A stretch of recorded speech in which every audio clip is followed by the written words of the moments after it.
Magandang umaga. So, ito yung video tutorial kung paano gawin yung FPT template nyo sa computer NTLE.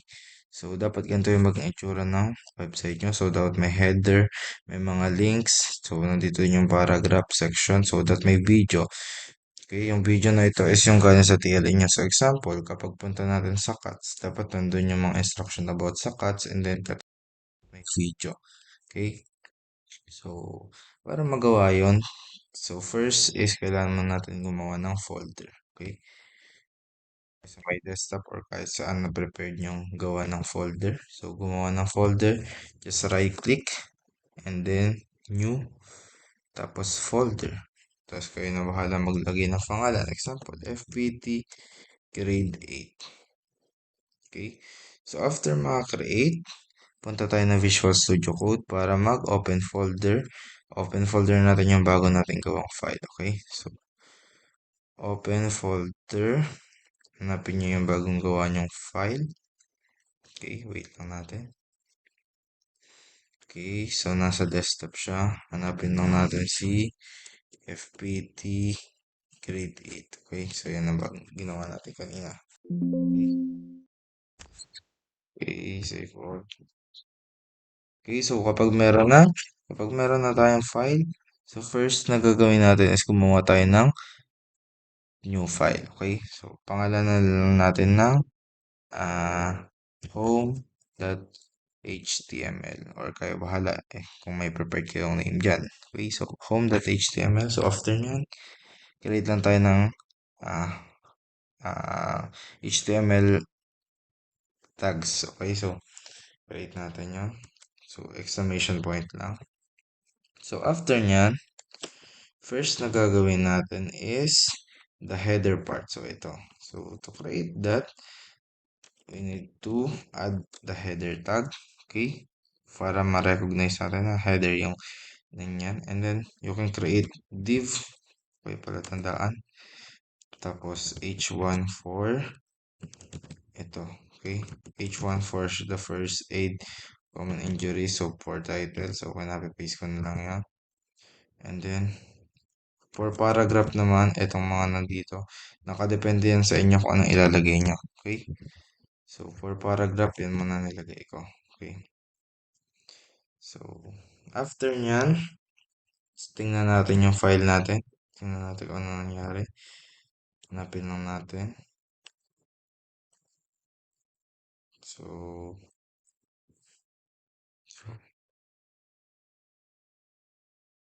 meron na tayo.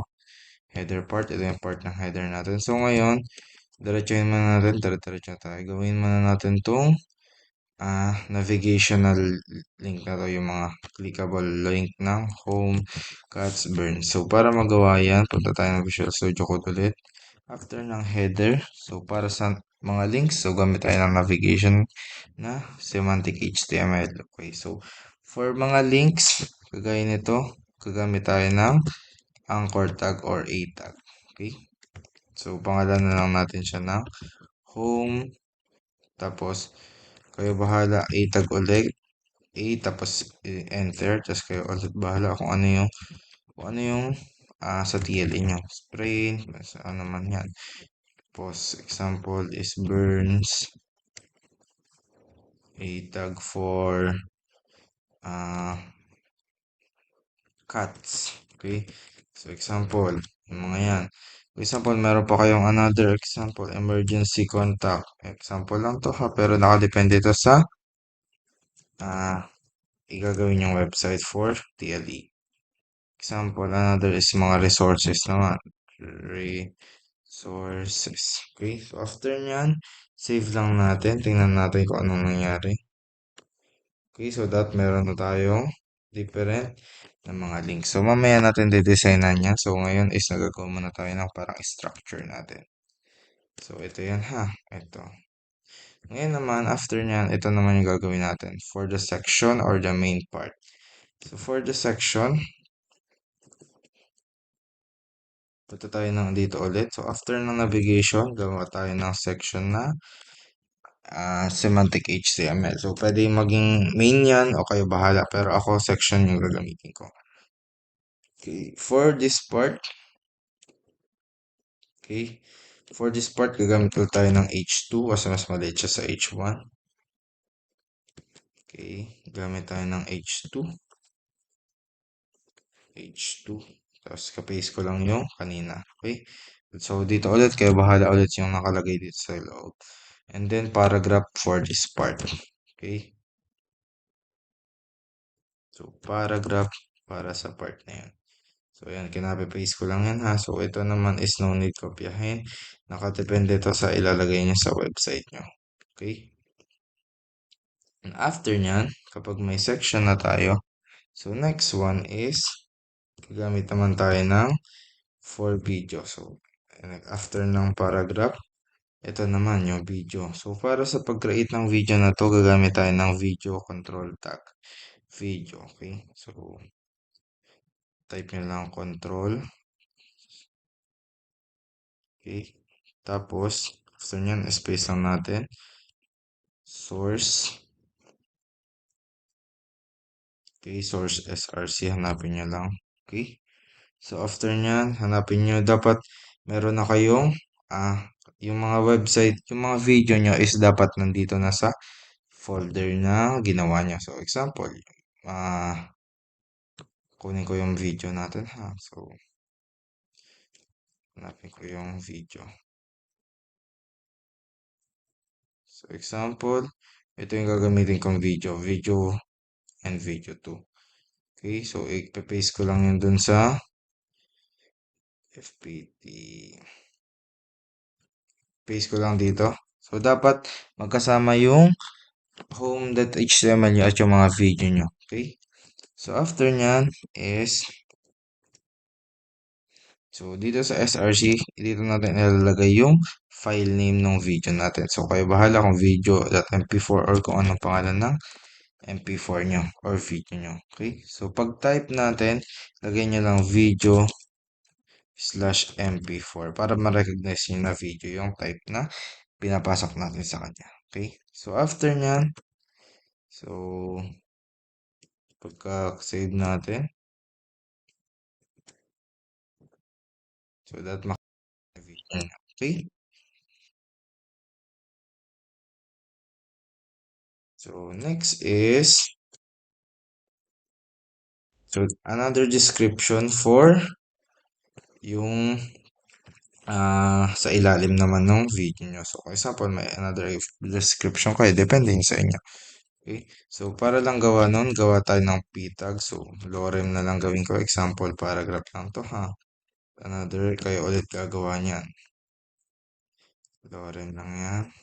Okay, so napakahabang paragraph lang yan. Okay? So, kayo maglalagay ng kung ano nakalagay dito for TLA nyo ha. Okay?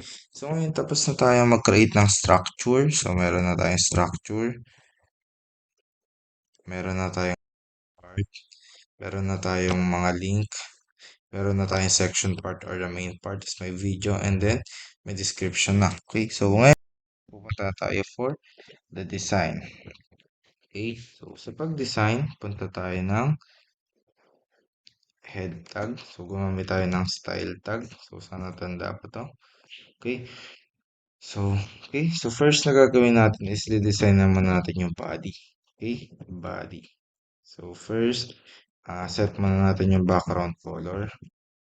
So, color, kayo bahala. Depende sa inyo. So, gagamit na lang ako ng F4. Okay, so ito yung gagamitin ko na color. So, tingnan nyo natin. So, wala naman masyadong nagbago yan. Plain lang yan. Ito lang yung ginamit ko. So, tandaan natin merong i-default muna natin yung mga margin niya. Tandaan natin na yung mga margin is merong mga default yun na 8. So, tatanggalin natin yun. Margin top, margin bottom, margin left. So, alisin naman natin yung lahat ng yun. Margin right, 0. Okay, so another is yung padding din. So, delete din natin yung mga default ng padding. Okay.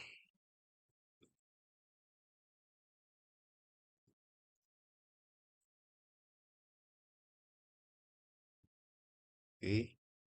So, okay, na-delete na natin or na-default, natanggal na natin yung default na margin and padding. So, ngayon naman is magsiset tayo. So, tingnan muna natin. So, bago ha, so mawawala yung mga edge dito, mga padding and margin. Okay? So, ngayon wala na siyang padding and margin. So, ngayon is palitan natin yung font family para tingnan natin paulit-ulit mag-type. So, Arial lang yung gagamitin ko. Okay, Arial sans serif. And then, yung color naman, yung for font color. So, gawin ko lang color black or so, kayo na lang bahala magpili ng kulay na gusto nyo. Okay?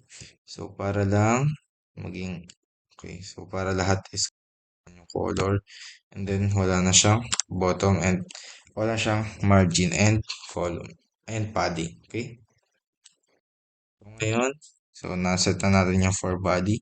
So, ngayon naman is magde-design na tayo for header. Okay, so header part. Itong header na to yung design naman natin. So, for header, type nyo lang header para design mo yung header na part. So, tandaan, meron tayong H1, meron paragraph sa header. So, i-design na muna natin yung buong header. Para ma-designan, background color. So, since color green yung ginamit ko doon, so, gagamit ako ng 4C. So, kayo, pili na lang kayo ng color na trip nyo. Okay. So, yan, color green may gagamitin ko. Okay. And then, yung font color is gagawin natin color white. Okay. Check muna natin. Ito na siya. Header part. Okay. So, next naman na gagawin natin is text align natin is papagitnain natin. Text align to center. Okay. Ayun, gumit na yung ano natin, header part. Next is kung kailangan natin, so anahin na natin. Adjust natin yung padding para hindi masyadong mukhang dikit na dikit yung top and yung mga bottom. So, add tayo ng padding. For padding, top, add tayo ng 20 pixels. And then, so check na natin. Add tayo para magdagdag yung padding sa taas. And then, padding bottom din, mag-add din tayo. 20 pixels. Okay, ulit tayo. Another, kung gusto nyo sa left and right, pwede din. So, padding left and right. So, 20 pixels din yung gagamitin natin. Left 20 pixels. Then, padding right 20 pixels. Okay, so, check natin. So, wala naman yung magpa-siya. Meron na siyang dating default dito. Okay, nag-add lang tayong 20 pixels. Okay. Next is, so, tapos na natin ma-design header part. So, ngayon, ang gusto naman natin designan is yung ito. Gusto natin magbago yung mga font size niya. So, kung ano-ano pa man. So, ngayon, para ma-designan yun, so, ano nga ba yung design na natin? Yung header. So, H1 yan ha. So, para magawa yan, so, punta tayo ng header. And then, iselect natin yung sino design natin. Header si H1. Header H1. Okay? So, para alam niya na under ng A header sa H1 yung design na natin. Okay? So, first is font size muna natin. Palitan muna natin ng font size. Gawin natin 17.6 pixels. So, okay, 17. Kayo bahala na lang sa font size na gusto nyo. Okay. So, ko lang na maging ganito font size niya. Okay. And then, after nyan, add tayo ng masyado siyang mag-add tayo ng margin top niya. Okay. So, mga margin naman yung add natin. Margin top for 5 pixels. Okay. Para magdikit ng konti. And then, margin right and left, gawin natin mga 0 sila lahat. Margin right to 0. Margin left to 0, and then margin bottom to 0 din. Okay? So, after nyan, save lang natin. So, wala lang. Sinet yung 0 yung mga nasa paligid niya. Ito lang yung pinakamahalaga sa taas. Okay? So, kapag meron na H1 na design na natin, 78.6. So, ngayon, meron na tayo. Ito na yan. Okay? So, kung hindi mo ka-size, pwede kayo mag-add ng size dito, ha? Sa H1 na to, pwede nyo dagdagan ng pixels to. Kaya depende. Pwede nyo gawin 27 or kahit anong number na gusto nyo. Okay? So, after nyan, punta naman tayo ng... Okay, palitan na lang natin. So, pwede yan, ha? Kayo nang bahala din. And then next is, punta naman tayo for paragraph naman yung didesignan natin. Ito naman. Okay? So, kung gusto nyo palitan ng color, kayo bahala. Pwede kayo mag-add ng color, ha? Paragraph naman yung didesignan natin for header, paragraph. So, para alam nyo na under ng header, si paragraph yung didesignan natin. So, okay, punta tayo dyan. And then, design natin si font size niya. Okay, dito pwede na tayo mag-set ng 17.5. Okay, bahala sa laki ng font size niya. Okay, ayan. Nag-match siya, mas malaki to, and then mas maliit yung nasa ilalim. So, that match yan din. And then, set lang natin yung, gaya nung kanina, yung margin top bottom. So, copy lang natin yan. Kopyahin lang natin.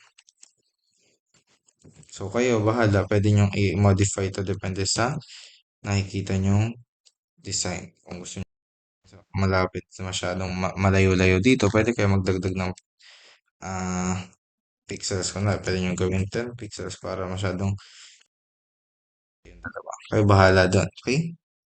So, ngayon, tapos na tayo mag-design ng header part. Ang design na naman natin is itong navigational bar clickable links. Okay? So, first is, para ma-design natin yan, punta na tayo ng dito. Sa style tag, another, gawa naman tayo ng for nav. Okay, so, alam natin na ang de-design na natin is yung mga clickable links na. Okay, so yung mga under ng nav na. Okay, ito na. So, para magawa yan, okay, so first is, set muna natin ng background color. So, kayo bahala kung anong color. So, black, ito na lang pipiliin ko. So, okay, para lang magka-background. Okay, and then after nyan, so, okay, so, ano is yung ang gusto natin pagitnaan siya. Okay? So, justify content into center. So, hindi pa siya nagitna. Okay? Another one is para ano siya, set natin yung both padding niya into padding top to 15 pixels. So, set natin lahat ng 15 pixels. Padding right, 15 pixels. And then padding left, 15 pixels. Tapos padding bottom, 15 pixels. Okay? So, after nyan, so meron na tayo. So, okay, napalaki na natin yung background. So, para naman papuntahin natin sa gitna, pwede tayong gumamit ng ah, tag na display. Display and then type nyo lang flex. Okay? So, napagitna na natin. Pero mamaya pa natin paghiwa-hiwalayin to. Okay? Display flex yung ginawa natin para magitna siya kasama ng modify content. Okay? So, after nyan, so kapag naset na natin yung ito, okay na yan. So, ang gusto naman natin is magbago naman yung mga color nito and kung ano-ano pa. So, ngayon, para magyari yan, punta tayo ng nav and then set natin si A para malaman niya na si nav A yung i-code natin. Okay, nav A. So, after nyan, so, nandito na tayo. So, first is palitan muna natin ng color. So, since tingnan natin, pangit ng pagkaka-blending niya. So, pwede tayong gumamit ng color na gusto natin. So, sample. white yung gagamitin ko. So, F4, F5, F7. Okay? So, para lang kita natin na mag-white siya. Okay? So, para paghiwa-hiwalayin yun, we can use padding. Okay? Padding. For top, gagamit tayo ng 8 pixels. Okay? Padding bottom naman is 8 pixels din. Okay? So, for padding left, so adjust lang natin into, okay, tingnan nyo muna natin. So, ayan ha, nagka-add lang tayo ng padding. And then, gusto naman natin yung nangyari ngayon is yung padding right and left magkaroon ng 15 pixels. Okay, so, tingnan ang nangyari. 15 pixels. Okay. So, after nyan, hiwalay na sila. Okay, so gumamit tayo ng padding para paghiwa-hiwalayin yung mga links. So, kayo bahala sa size na gusto nyo. Kung masyado kayo okay dito, pwede nyo i-adjust. Okay. Next is, gusto naman natin mangyari is yung margin naman ang adjust natin. So, margin top gusto ko maging 0. So, margin left, margin bottom din. So, gawin natin 0. And then, margin left, gusto natin maging 15 pixels.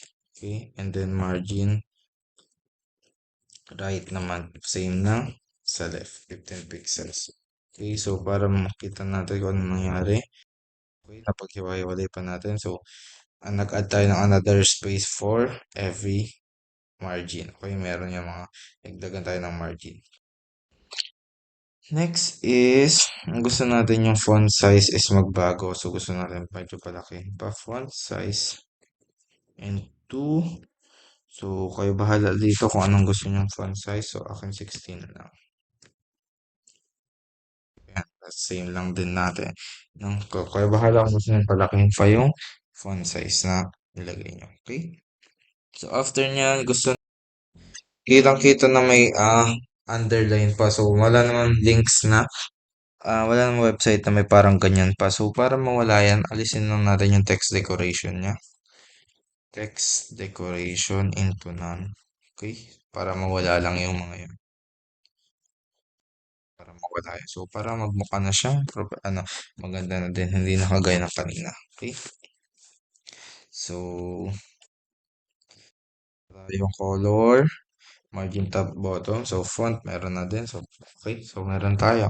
Next is, punta na tayo ng section part. Ito naman yung didesign na natin sa section part. So, para sa section part, punta tayo sa ilalim nito. Okay. After ng nav, punta na tayo ng section para ma-recognize nyo na ang didesign natin is the section na. Ito na. Okay.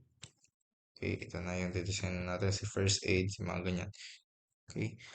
So, para ma-design natin yan, punta tayo dito.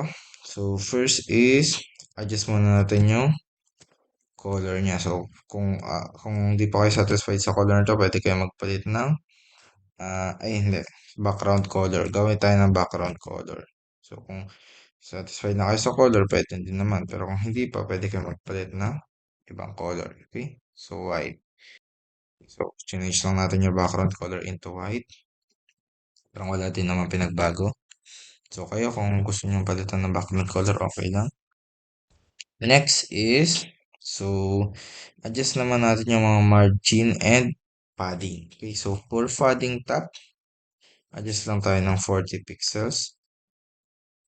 Okay, so for padding bottom naman, same lang. Same lang ng lahat ha. 40 pixels. So for padding left naman, 40 pixels din. So for padding right naman, same lang, 40 pixels. Okay, so para lang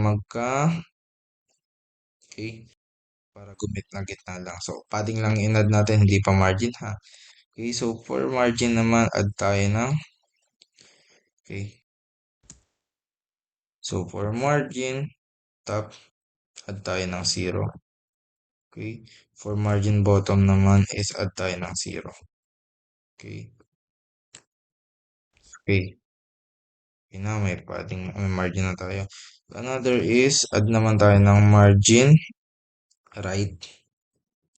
natin siyang automatic or auto. And then margin left to auto. Okay? Para di na tayo masyado tansya-tansya. Para so, automatic na yan mag-a-adjust depende sa isiset natin sa kanya. Okay? Next is, so ngayon tapos na tayo. Design na natin ng padding and board margin. So ngayon mag-add na tayo ng design natin itong part na to. Okay? So for section, si H2 naman yung didesign natin. So palitan lang natin ng color na gusto natin, yung font color kung ano nakadepende sa inyo yan. So akin gagamit lang ulit tayo ng color green. Okay, color green na lang ulit. Okay, color green. So kayo, depende sa inyo kung anong gagamitin nyo. Okay, so after nyan is yung font na baguhin natin. So 28.8 pixels na gamitin ko. Okay.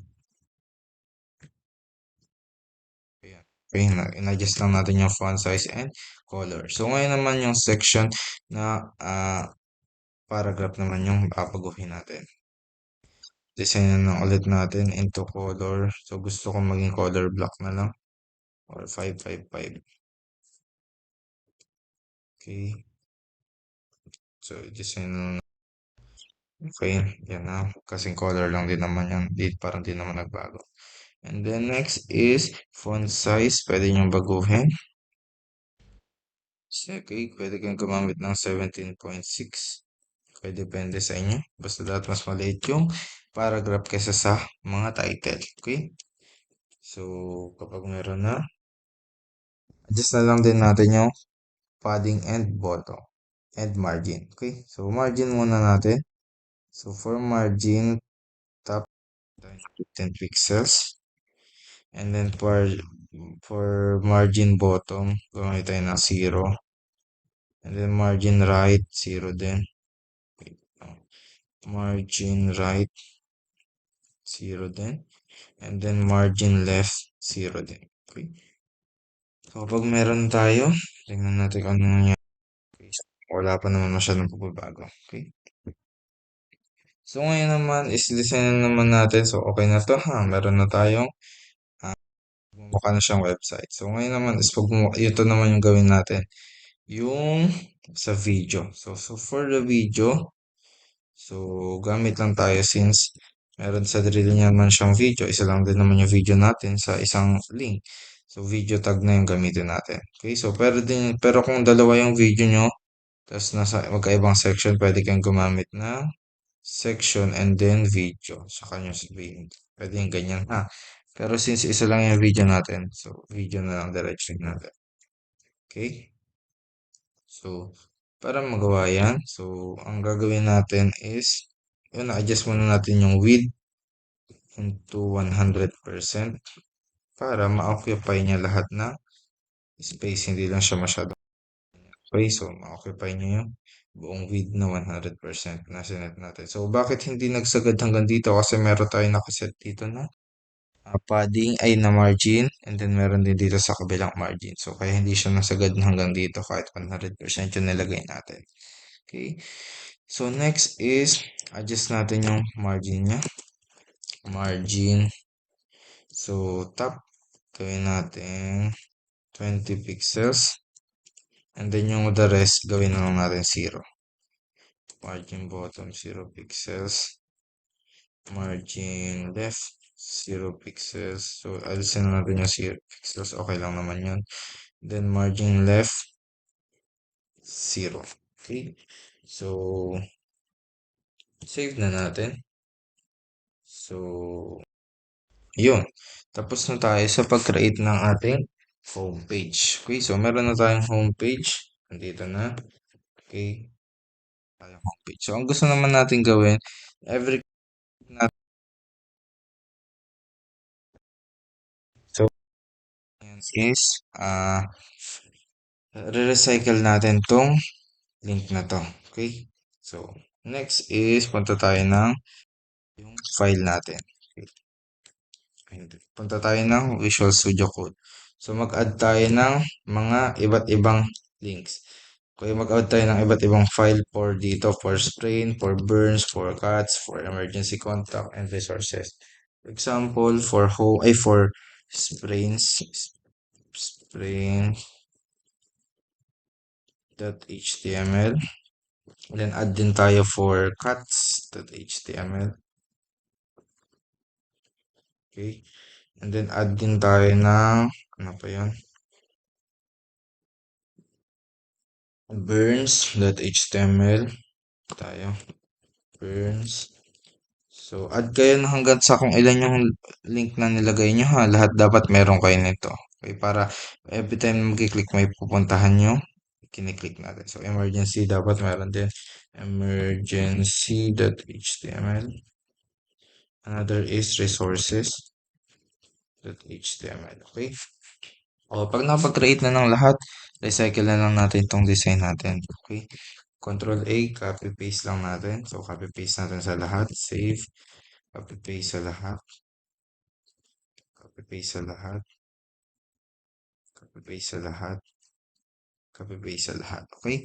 So, after nyan, dito sa home, so meron na tayo. So, dito sa home, punta tayo dun sa anchor tag niya. Ang gusto natin, every time na magkiklik ng home, so may after ng href, gusto natin mapunta sa my home.html. Okay? Kapag naman kiklik natin yung sprains, dapat pumunta din siya sa my sprains.html. Okay? So, tuwing pupunta din ng burns, dapat maklik nyo yung burns.html. Tapos yung cuts, syempre, cuts.html. Emergency naman for emergency.html. And resources for, okay.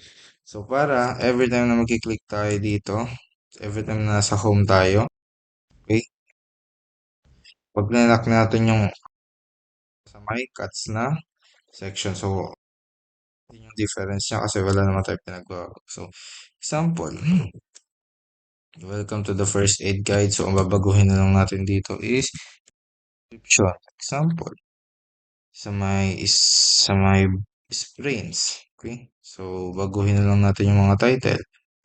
Okay? So, example,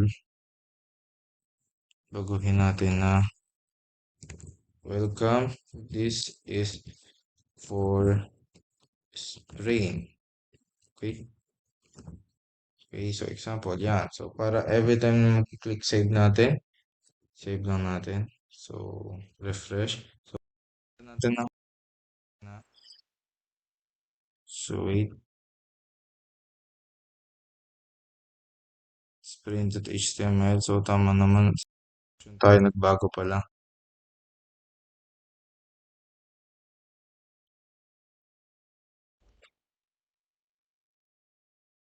Okay, so wait lang. So, add tayo na sa home. Copy lang natin to. Copy lang natin to sa lahat. Yan, so, i-cut na lang natin to. Alisin natin. So, alisin natin yan.